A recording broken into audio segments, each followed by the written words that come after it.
All right, I think we'll go ahead and get started. Good evening, everyone. My name is Renalda Kediente Brown, and I'm Associate Vice Chancellor for Alaska Native Programs and also oversee the PETAS program, Preparing Indigenous Teachers and Administrators for Alaska Schools, here with UAS. Located on the ancestral homeland of the Tlingit, Haida, and Tsimshian peoples, the University of Alaska, UAS, is fully committed to advancing the education and research aspirations of Indigenous peoples and is committed to the ongoing work of decolonization. These efforts are reflected in our UAS programs and formal community partnerships across our 3 campuses and throughout all of Southeast Alaska. Tonight's presentation, yatee, it is within you, generational trauma and resiliency. It will be presented by Renee, Tl'aagunk, let me do that again, Tl'aagunk, Culp, Juvenile Justice Coordinator with Central Council Tlingit and Haida Indian Tribes of Alaska. Renee has a Bachelor of Arts in Social Sciences from UAS and a master's degree in Community and Clinical Psychology from University of Alaska Fairbanks. She is Tlingit, Eagle Moiety of the Chukanadi clan. She's also an artist and one of the owners of Sugar Bear Alaskan Treasures. Welcome, Renee. We're so pleased to have you here and excited too that you're an alumni presenting this evening. With that, I'll turn it over to you. Goodness, geez, Renalda, for that beautiful introduction. It's wonderful to be here with everyone. Tl'aagunk yuchat duasak, chukansha ayachet. My Tlingit name is Tl'aagunk. My English name is Renee Culp. I am Chukanadi Eagle Bear from Glacier Bay via Huna. Presently, I live and work in Juneau, Alaska. I'm a community clinical psychologist with almost 30 years of working in the social sciences field, currently employed with our tribe, as Renalda indicated. I'm the program coordinator of the Navigators, a culturally responsive program addressing the challenges of our people face as survivors of generational and historical trauma. Ganeshish for having me here with you in this virtual space tonight. It is my honor to return to my alma mater. I am a graduate of both the University of Alaska Southeast and Fairbanks, and it's always good to come home. We are all tuning in from different locations. I would like to honor and thank those whose land I'm currently residing. Ganeshish to the Tlingit, Ak, and Taku Kwan, who have been stewards of this beautiful land we now call Juneau.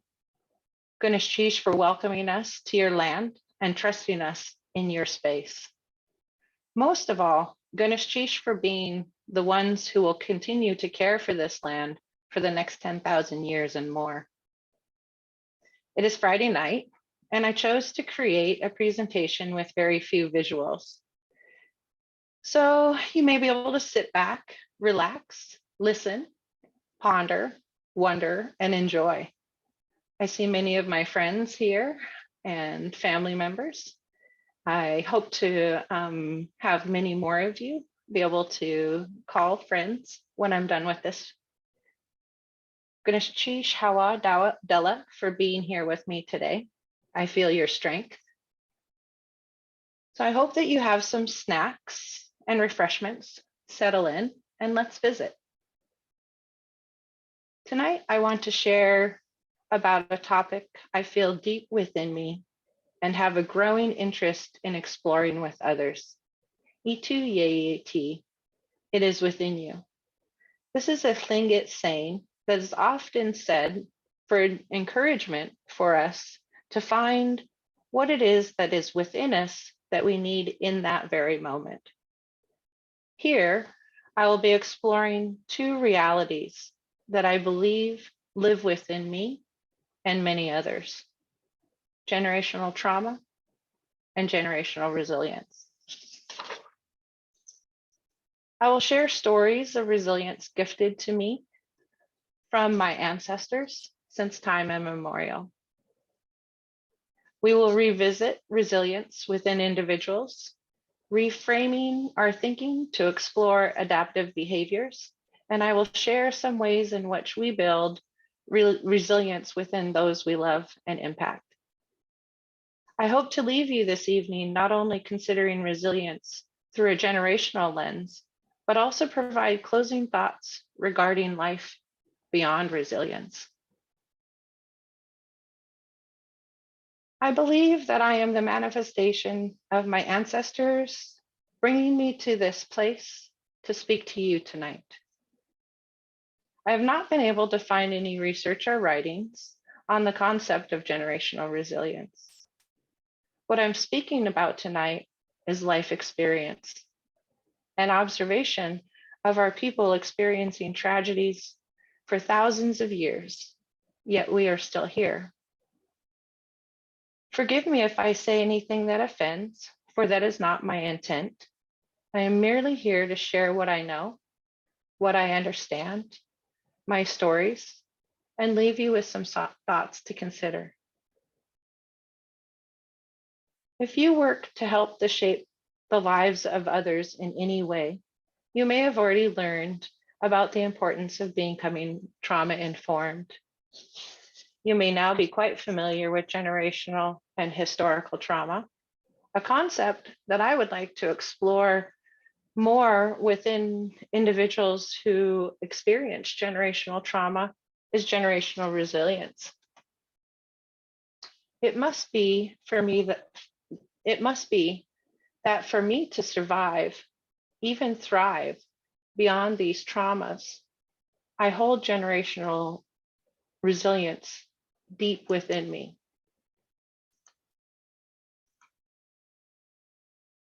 I saw this quote pop up in my social media feed many years ago. It resonated with me in a way that the drumbeat vibrates through your whole body. If we carry intergenerational trauma, and we do, then we also carry intergenerational wisdom. It is in our genes and in our DNA. Kazu Haga. One day I was speaking with a white colleague of mine, sharing another loss in our family. She was surprised as she recalled I had recently been dealing with another tragic loss. In confirming her memory was indeed correct, she asked, "How are you still functioning? If I had 2 losses back to back, I would be in a puddle, in bed, curtains closed, lights out, bawling, unable to function." I'm sure her questions were well-meaning, although at the time I was really unsure how to answer her, as compounded grief and trauma really are our reality all the time. I simply responded with, "Because we have no choice. If we do not carry on, more pain and suffering follow." After much consideration of this, I believe I now know how to answer this question better. The Tlingit saying, "Itu ye yatee," it is within you, is now my response. Indigenous peoples experience intense traumas of all kinds. These experiences live within every cell of our body. The gifts I've been given by my ancestors since time immemorial is that I also hold resilience and strength within every cell of my body. This is how I carry on. The concept of generational resilience was truly, truly powerful for me.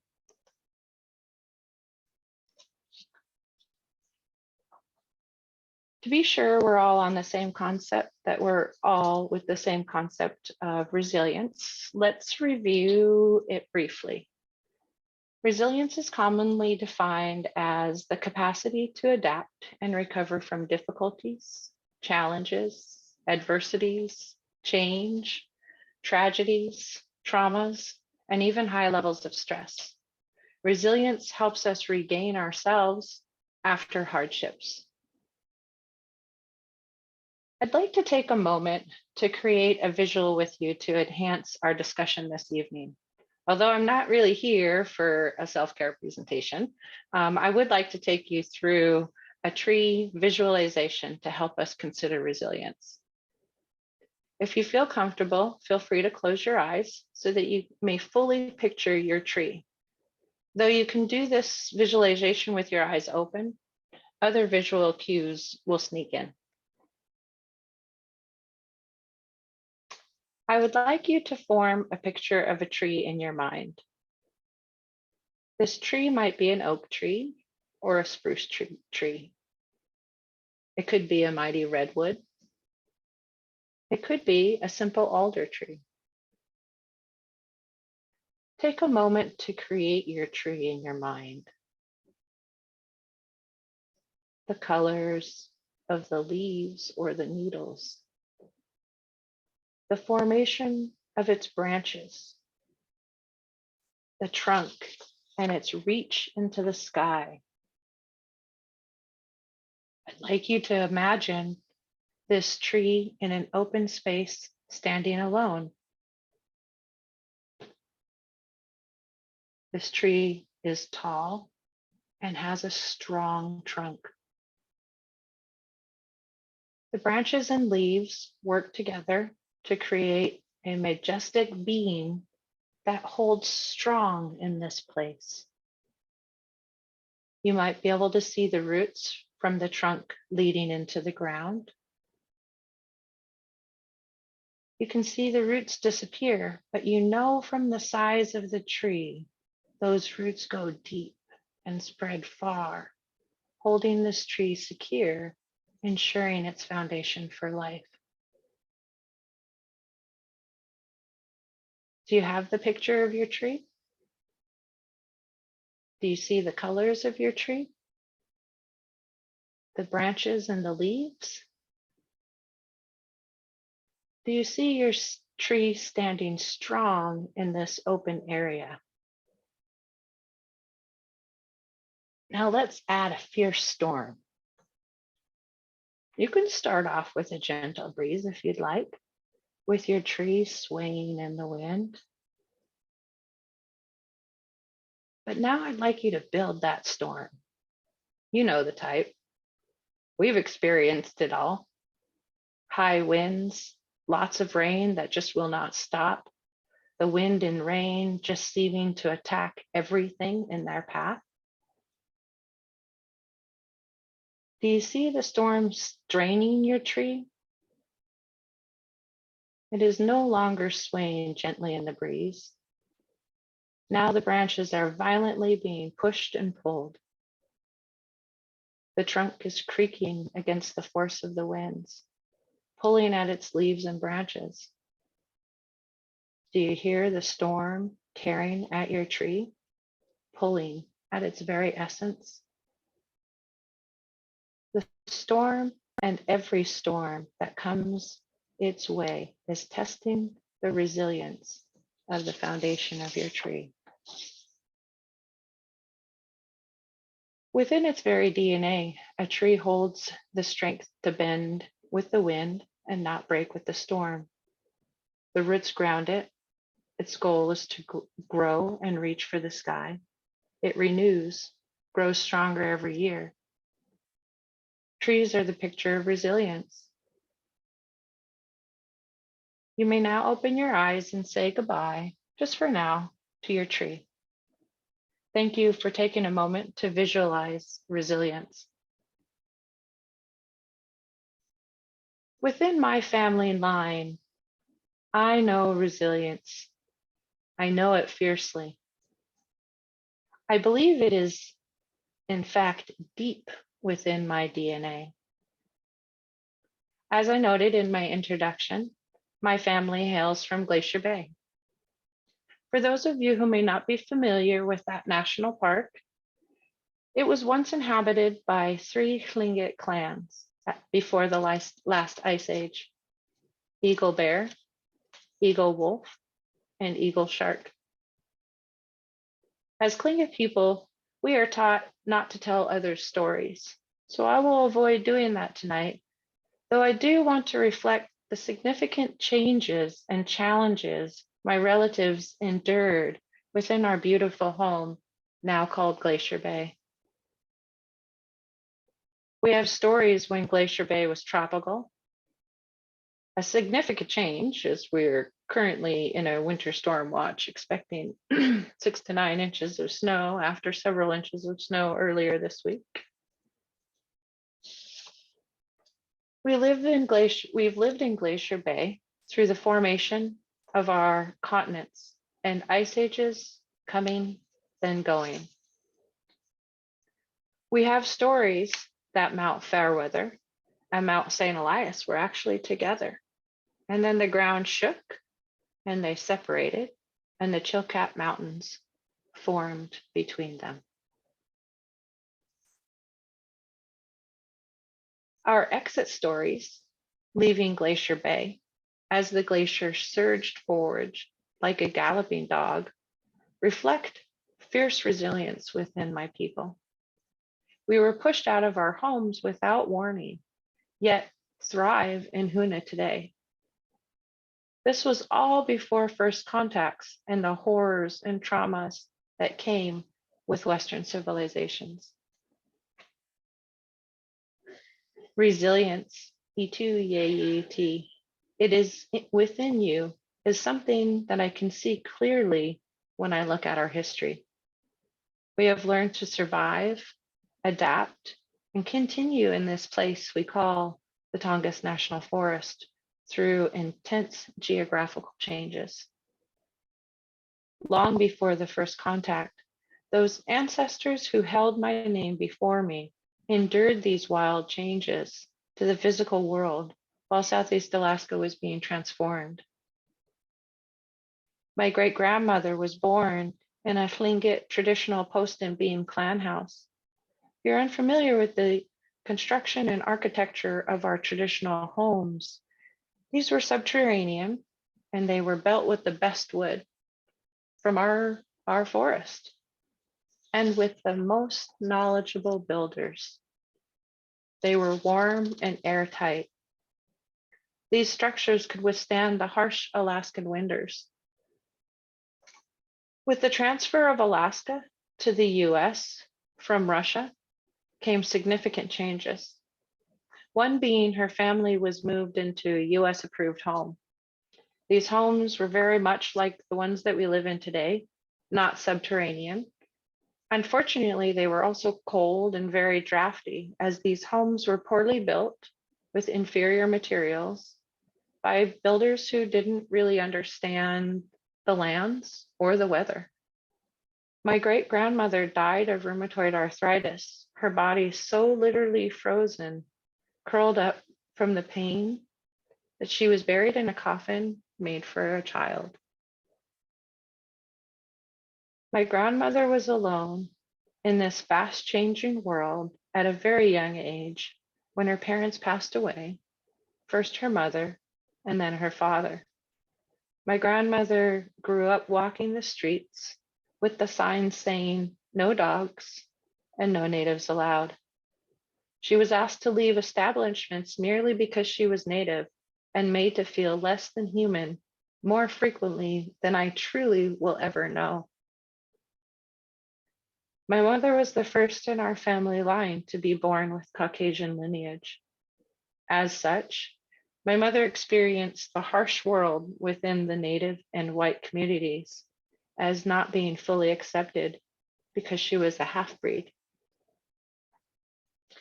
These fierce, strong warrior matriarchs that I descend from, each of them had their own storms of weather. Yet they did with the strength and resilience that comes from our people. They lived with that. Had not any one of them survived the tragedies and traumas that they endured, I would not be here with you to speak today with you about resiliency. As such, I've been highly interested in resiliency throughout my life as a child, in college, and even throughout my career. For I can see, I have witnessed how resilience can help us survive the harsh challenges, pains, and obstacles in our world. With Alaska Natives and Native Americans having the highest rates of, all those things that kill us, I've made it my life's work learning and building resilience within our people. It's been a long process starting from my own personal experience as a child. I've been on a healing journey since my aunt committed suicide when I was 7 years old. We are a very small Tlingit family. This one huge incident blew our family out of the water, and we're still healing from it. I believe deep within my genes lies the generational trauma gene, FKBP5, gifted to me by my mother and grandmother and her mother before her. I remember the night that my aunt passed away. My mother received a phone call in the middle of the night to notify her that her sister had taken her life. My sister and I woke to my mother screaming and crying. I was unable to understand other than needed to go to my uncle's house. The trauma of that night, I feel again tonight, sharing that story with all of you. In understanding trauma in more of an academic and analytical way, I began to understand my own trauma greater, which has led to more healing for me. Today, I can feel when my trauma gene is triggered. I can feel the visceral reactions in my body. I can feel my brain shutting down and my emotions taking over my thoughts. It's all encompassing. When I'm triggered, I feel as though I'm being traumatized all over again, and I just very much want it to stop. Also, today, thanks to significant amounts of effort and healing, I can identify triggers and work to stop, most of them before I act. Maybe someday I will be able to fully choose how I respond to my triggers. But today is not that day, and that's okay. What I can do today is find my strength, find my resilience, and call upon these to carry me through the storms. And I do every time. Through my healing journey, I have found where my resilience lies. I have found what helps me bounce back. During these moments, I can feel myself being triggered. I can call upon these resiliencies, the resilience that I have found, both that I've learned and what I believe has been gifted to me by my ancestors. There are times I have strength that come out of me, and I know I did not learn it, nor gain from my experience. I can feel my ancestors' wisdom, knowledge, and strength within me. It is during these times that I lean into my resilience, for I know everything will be okay. It is this history that motivates me to do the work that I do. I received help in the aftermath of my aunt's death. I was the lucky one in our family to receive help. By the time I was 10, I knew I was experiencing the world differently than my cousin who had lost his mother. Even at that age, I knew we experienced the loss differently, but I also believed I was doing better because of the help that I was receiving. I wanted very much to be that help for just one person when I grew up. In my daily work today, I hold on to that hope. If I can just impact one person today, maybe that person's life can be better. I think I've been fortunate enough to help one or two people in my career. In the work that I do, one way that we honor resilience within those who we are helping is by reframing how we feel, how we view others' actions and behaviors from a trauma-informed resilience lens. Individuals who have been traumatized not only learn how to call upon our resilience, but we also learn how to navigate the world that has been harsh and hurtful. Consider these examples. A student maybe takes advantage of the resources and free things, takes more than their share, is always looking for the next thing to take or take home or obtain. You may find extra supplies in this student's desk, or even go as far as finding that they have taken others' belongings. Let's reframe this behavior. Could it be this student has learned to be resourceful to meet their needs?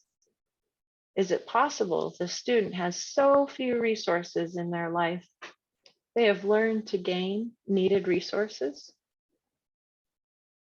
Could this behavior be a method of resilience?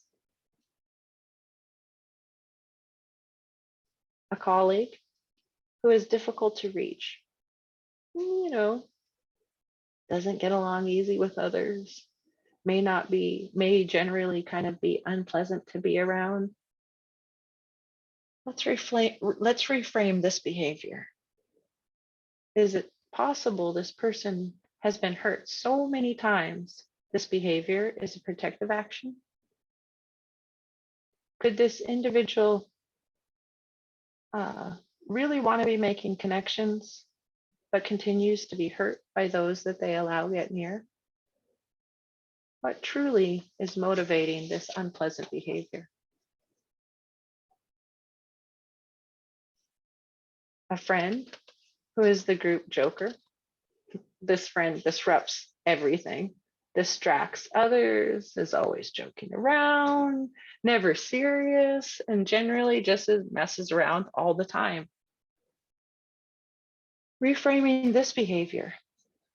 What may be going on throughout their life that created the need for your friend to have constant distraction in their life?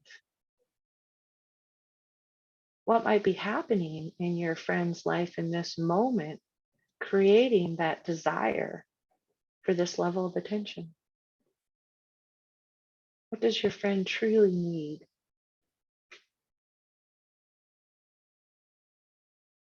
I ask you to think about an individual you know who engages in behavior that makes you wonder, kind of frustrated or annoyed and angry, or that you believe is just wrong.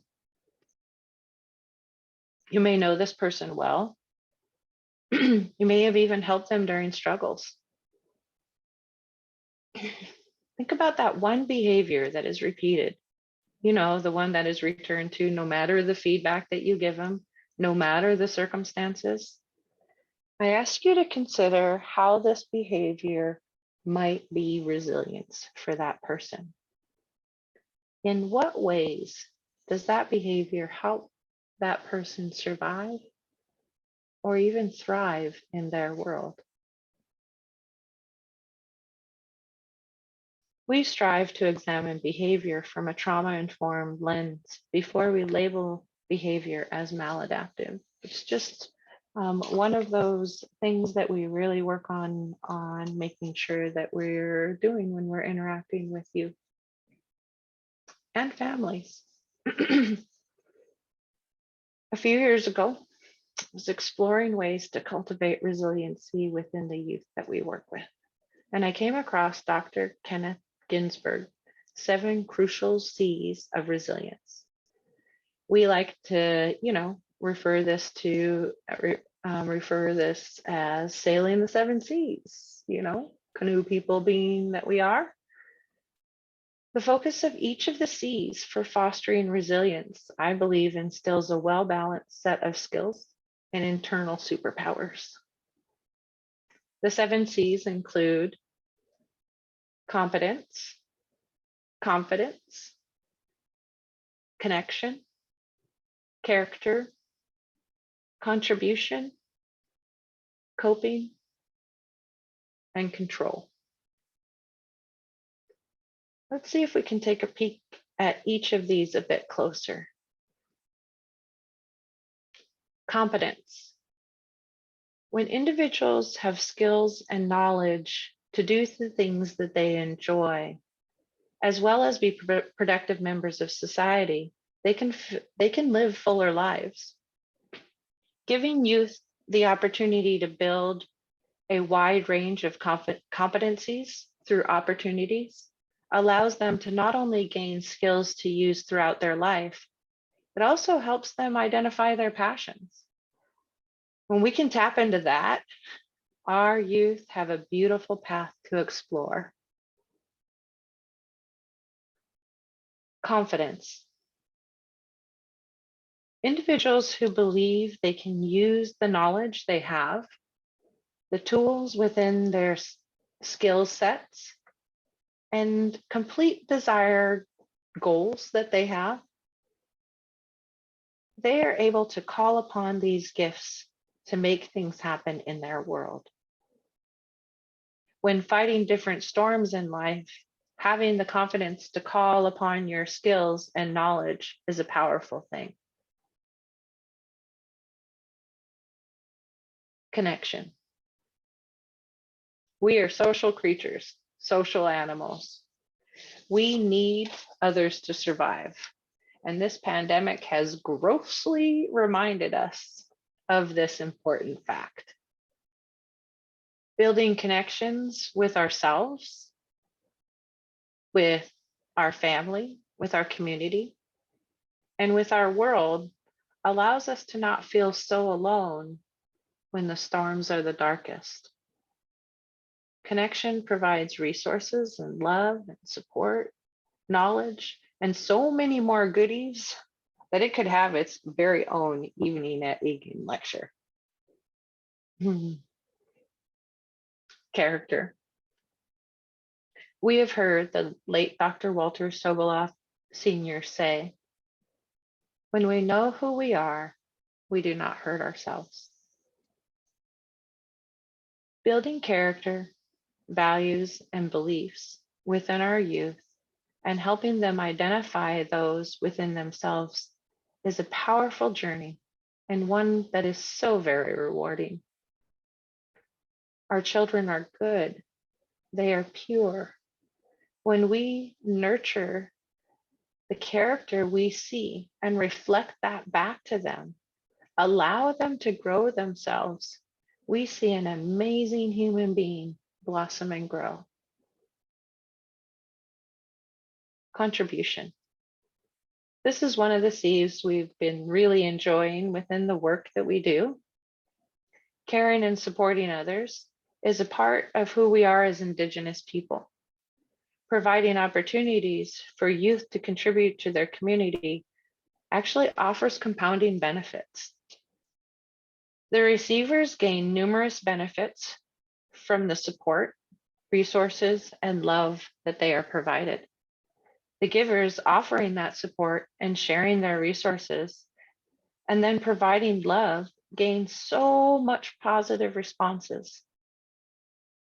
Those responses can bring a flood of positive emotions that not only feed our body with healthy chemicals that we very much need, but it also builds positive character traits within the giver.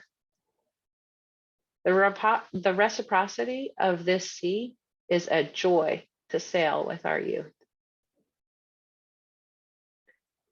Coping. I've referred to generational and historical trauma in this presentation. I made mention of the challenges our people face from the nonstop storms that we experience. Clearly, coping is a vital sea to sail with our youth. Teaching individuals a wide range of coping skills is an essential part of healing and thriving in today's world. It's important to highlight that what helped me cope at 7 became very different at age 17 and is drastically different for what I need today.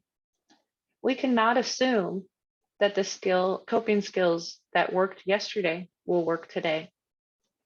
Further, helping our youth identify unhealthy coping patterns of coping that we've learned over the years, in addition to teaching and practicing healthy coping strategies, is a strong focus of our work.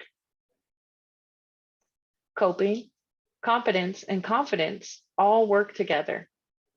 Thus, we must focus on all 3 of these when teaching coping. Control.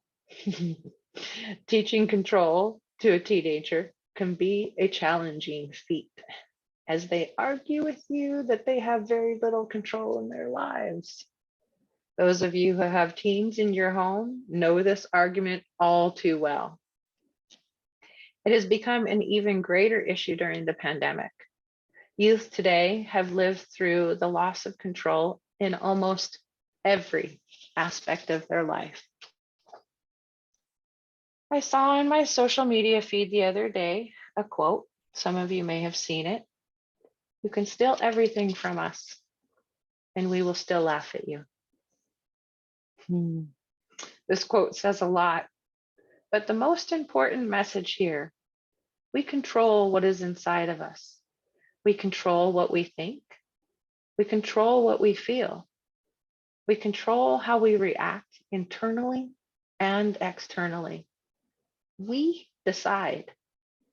When we have control over ourselves, we can find creative ways to begin to influence, control in the other ways in our world. I hope that this brief dip into the 7 C's of resiliency help begin to foster thoughts of how you may be able to help build resiliency within yourself or those around you. If you'd like more information on Dr. Ginsberg's work, I encourage you to explore the website www.fosteringresilience.com. There's some really great resources on how to build these C's within youth and within yourself. Whether you are a parent or a professional, that website can help you out. You know, though we really enjoy selling the 7 C's, what I really believe helps most is connection. Generational resilience, like generational trauma, connects us to our ancestors, but in a very different way. I'm still exploring this concept of generational resilience. I believe that resilience is a very personal strength that lies within our cultural experiences. As such, generational resilience may look very different for individuals from different cultures. Aspects of generational resilience that I believe have been gifted to me by my ancestors include the following. Laughter. If you've ever spent any amount of times with natives, individually or as a group, you know we laugh. Full body, deep in our soul, fall over, disturb the whole room, laughter. One of my favorite things to hear is a room full of laughter. Kids laughing, aunties, uncles, grandparents, friends, all laughing. I love laughter. We laugh when we're happy. We laugh when we're nervous. We laugh when we're hurt. And we even laugh when we're grieving. We are gifted humor and laughter by our ancestors. Spirituality. Different from religion, spirituality focuses on things within and outside of us and our connection to those things. I know I have a soul. I believe my soul is housed in this body and will meet up with my ancestors when I leave this body. I feel my ancestors surrounding me every day, lifting me up, I believe every living thing has a soul, and we are all connected. The connection to my soul, my ancestors, and my world grounds me when the storms are the strongest.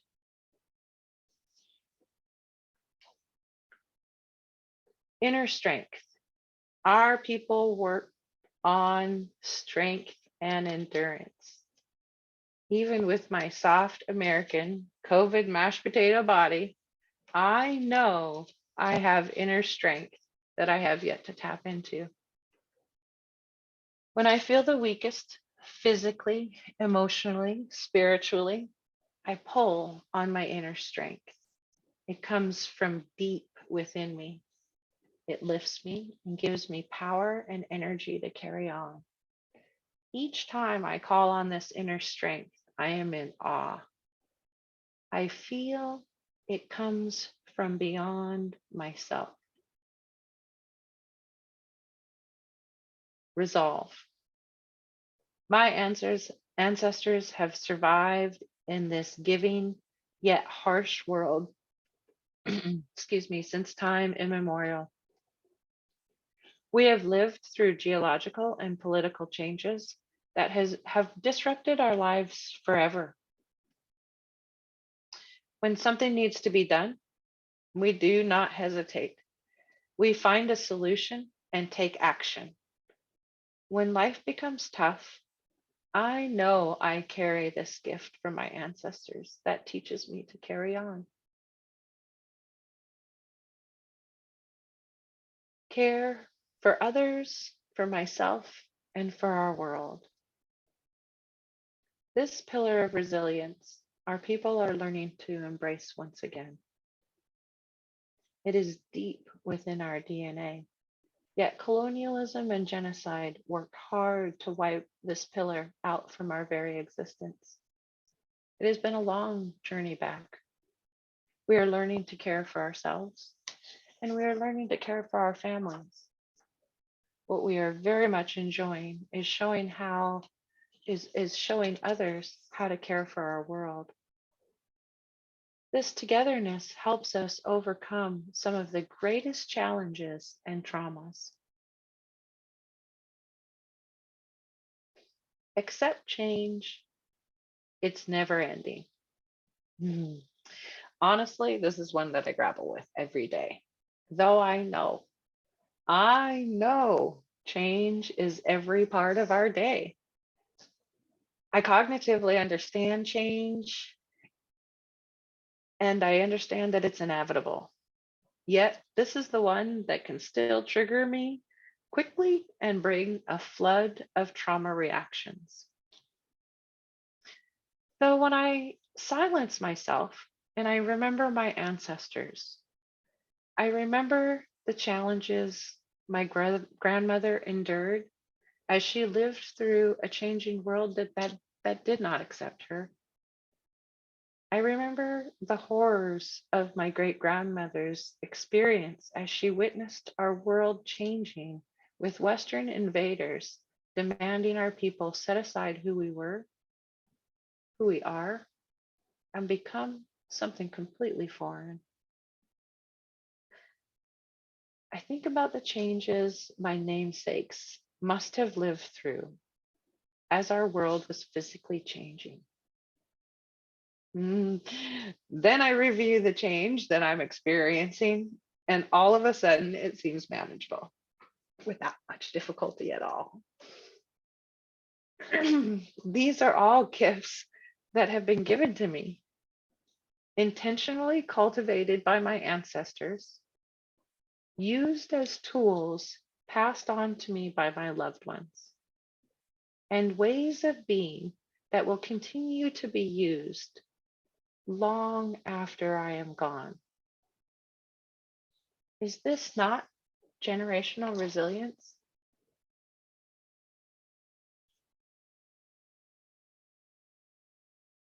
Before I go, I want to share an aha moment I had with you regarding resilience.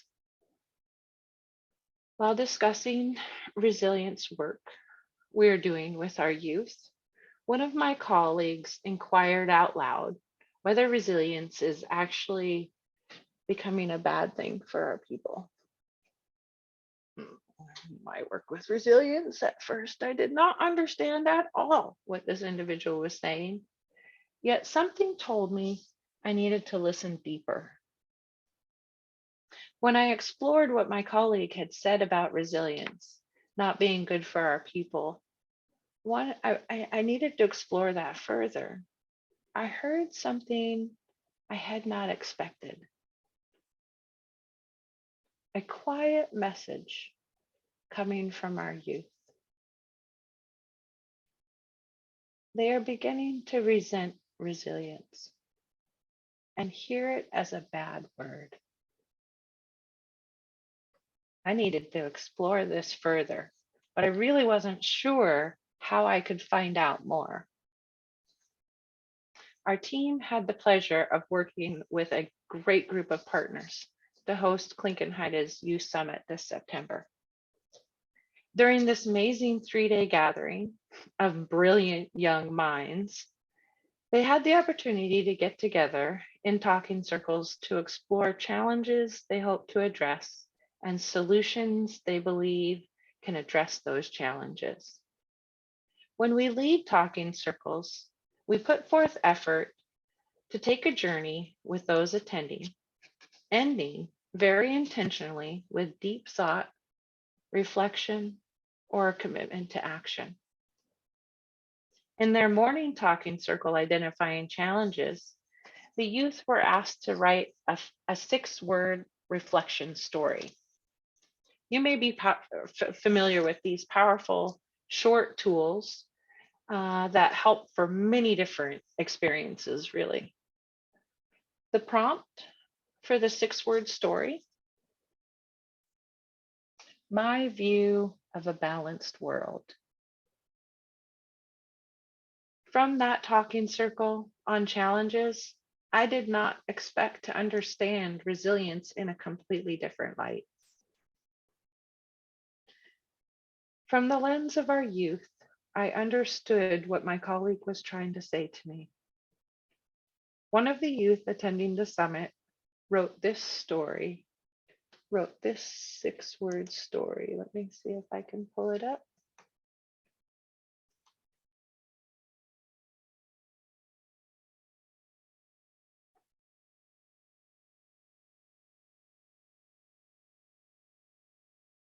Resiliency will not define us anymore.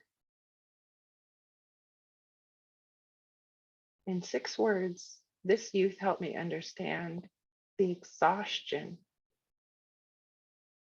the utter exhaustion our people feel from maintaining resilience since forced assimilation beginning in the late 1800s. That reality of calling upon our resilience has been a need for our cousins all over Turtle Island, otherwise known as North America, for far longer.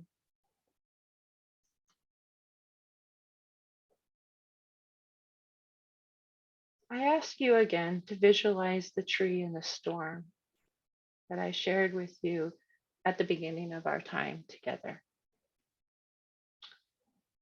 Resiliency is weathering storms and surviving. As Indigenous people, we have been weathering the storm of colonization, assimilation, genocide, racism, and much more for a very long time. We are tired. Resilience runs deep within us, but we are much more than resilient. We are resourceful and adaptive.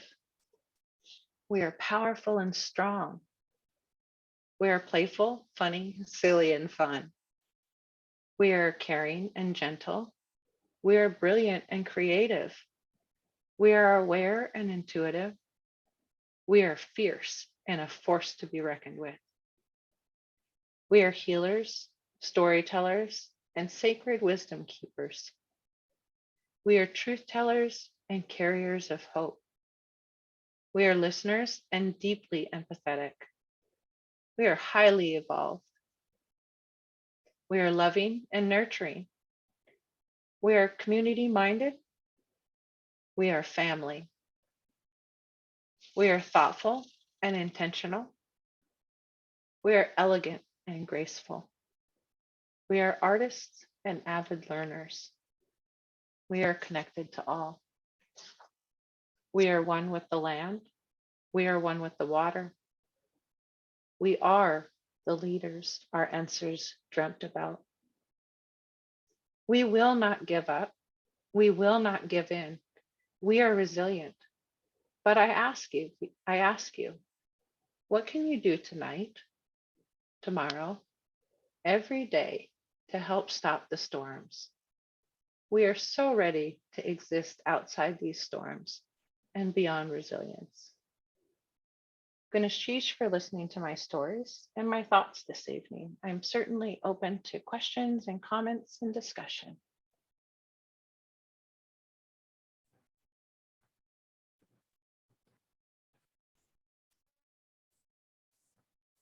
Thank you so much for framing the many nuances of being today and our rootedness in our past.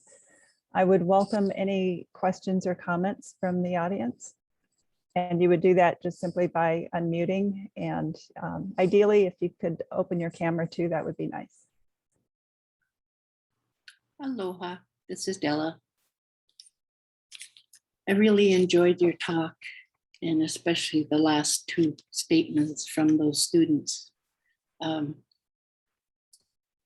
When people are visiting with me, sometimes they use that word a lot.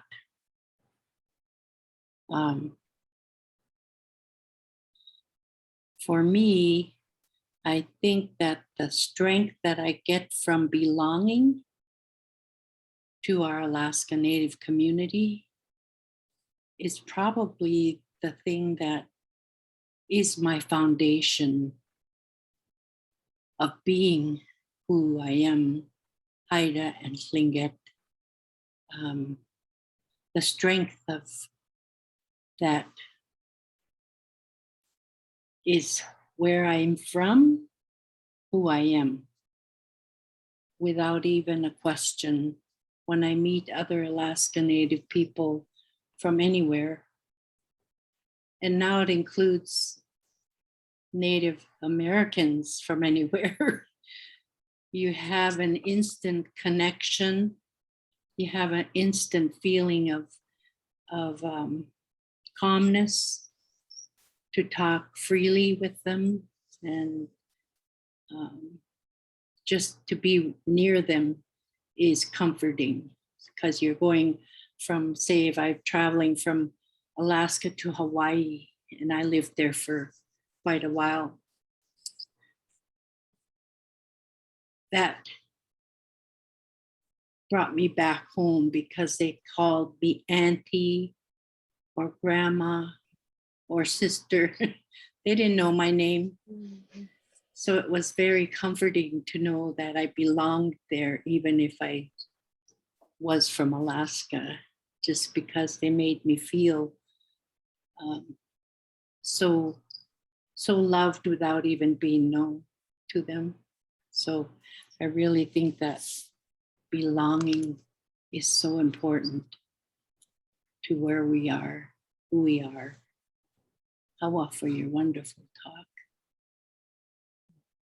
Hawa Ganeshish for being with me in this space. I always find it so comforting when I look into these square boxes and I see you there. I completely agree with you, Della. One of the beautiful things that the Chukanadi people do when we have a new baby born into our midst is we hold on to them and we pass them around from person to person, and we whisper in their ear, "You are Chukanadi, you are Chukanadi, you are Chukanadi." And that creates this very deep sense of knowing who you are. It's been part of my foundation since before I even knew that there was a difference of not being Chukanady. For example, for a long time, I didn't know I was white. It was a shocker to find that out. And by having that real strong foundation of who you are, you do make connections with other Indigenous people, no matter where you're at.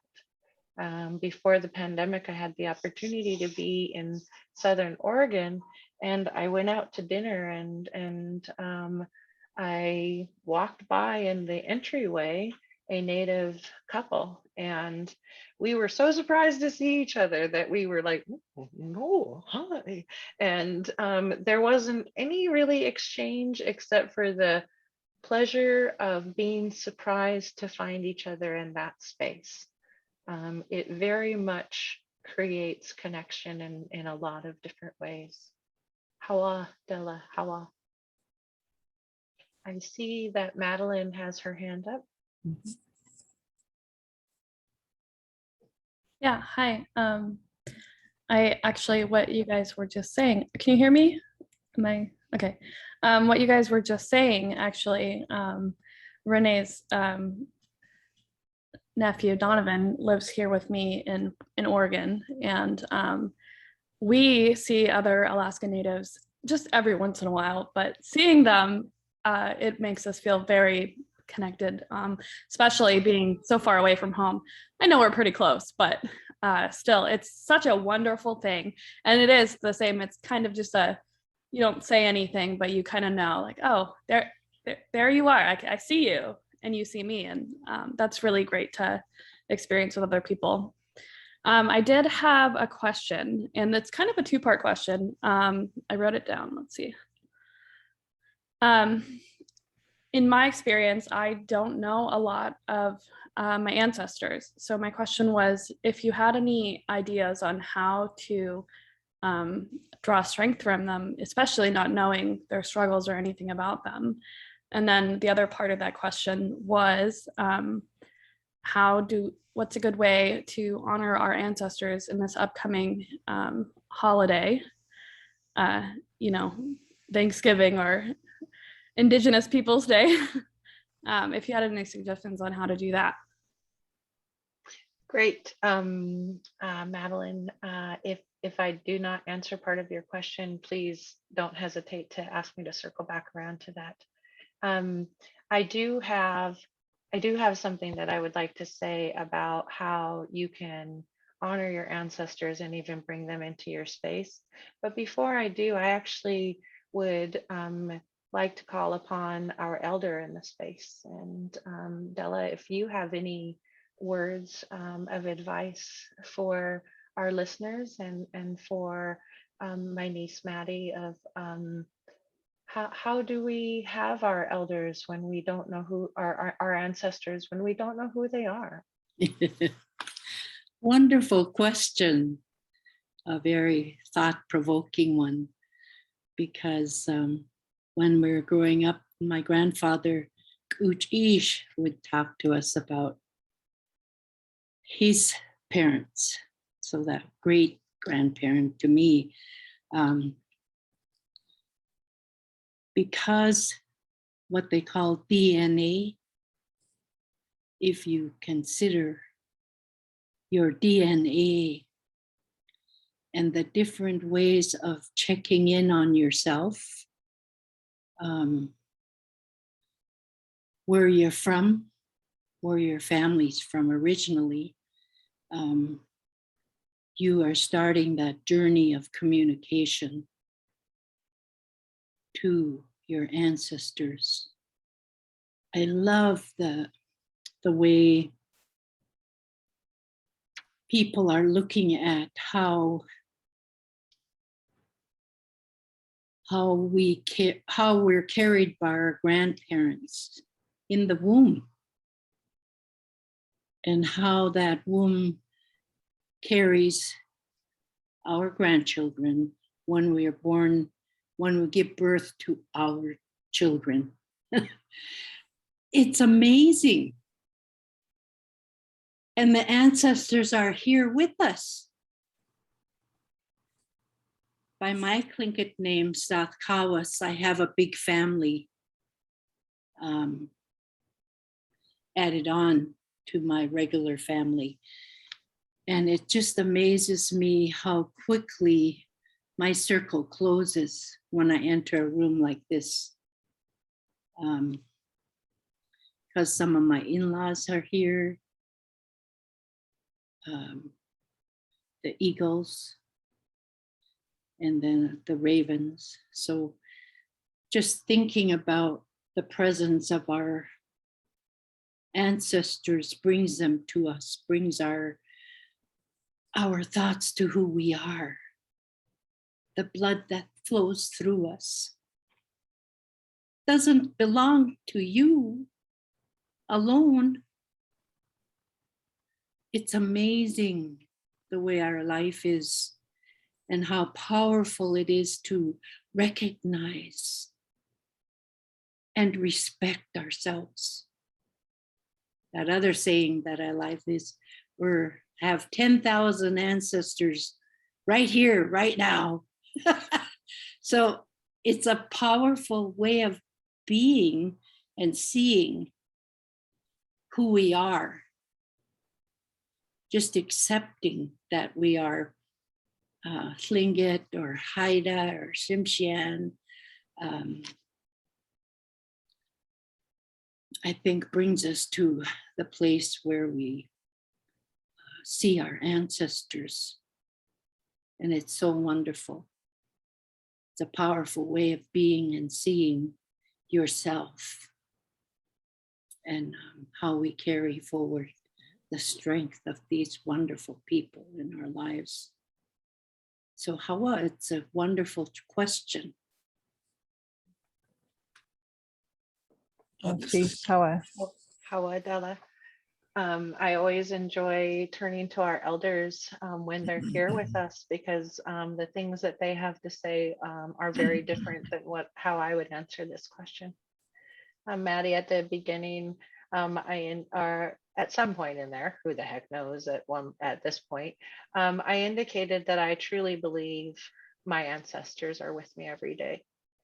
I know they are. And that's not because I met them. Many of them I didn't meet. And what I would like to say to you is, you may not know your ancestors, but they know you. And they're there with you. All you have to do is talk to them. All you have to do is ask them for help. And if you're quiet enough and listen, you'll feel their love. You'll know what their response is. What can you do this month and from here on to honor them? Just start acknowledging that they're in this space with you. Start asking for their help, because they've been wanting to hear from you, and they want very desperately to help you. Sending you big love. This is Karen again. I'm wondering if Ronaldo can talk about the event that we had yesterday on campus to celebrate, not Thanksgiving, but the land. Ronaldo, would you be willing to do that? Oh, of course. Yesterday, a lot of hardworking hands came together to design a different kind of day, one that was, I think, full of thought and celebration, and loosely patterned after a traditional ku'i, the what common day spoken of as a potlatch. But in that, there's opportunity for listening, for there were a lot of words of encouragement. There were opportunities for the opposites to speak, for the eagle and raven side. And there was, I think, a very touching moment of acknowledging grief and loss as part of that connection, realizing that not everyone is able to be together as we would hope. And that quiet remembrance took place of a fire dish portion of a traditional ceremony, in that you are feeding the way of your ancestors. And in that quiet moment of reflection, there was opportunity for that. It also, in planning, was an opportunity to bring people together, not with the conventional Thanksgiving expectations of immediate family and turkey dinners, but it was food from our place. So deer meat, salmon, what I tell my great nephews, the original organic and natural foods. With that breaking of bread together, I think there's sustenance in that act, as well as evidence of caring and reaching out to others, and working at making and forging connections. All that with just a beautiful snowfall that we experienced here in Juneau. That Auk Lake was just a sight to behold in its fresh snowfall blanket. So it was just a special time, and a cold time. And I think even that cold was welcoming, in that we were breathing in fresh air and being able to see each other and be together. So it's going to be the first of an annual tradition, and I think everyone stepped away with capturing some cherished thoughts and memories for the future and for the immediate as well. So, and I would want to emphasize to the helping hands that made that happen. Being able to listen to the Tlingit language shaping the day and the time together was the favorite part for myself. Just hearing that echo of words and heart. Well, I see that we have gone past our time a little bit. I wanted to bring your attention, Renee, to that there are wonderful comments from individuals in the chat. And then a footnote too from Kenny Campbell, that a recording of this presentation will be available later next week. It would be a great opportunity for sharing this evening. And I would wrap up by just expressing great appreciation, Renee, for your framing of both the challenges and the opportunities that we have to hold each other up and to be mindful of the relationships that we forge and the gentleness that everyone deserves. So I really enjoyed every moment of your sharing, and Gunal Shish Hala for your time, as well as our lovely audience. Thank you for joining us this evening. It's good to be together, and we wish you a safe commute to the kitchen or wherever your feet take you. So thank you again. Thank you very much for having me here. Thank you, everyone. Thank you, Renee. Good night. Good night.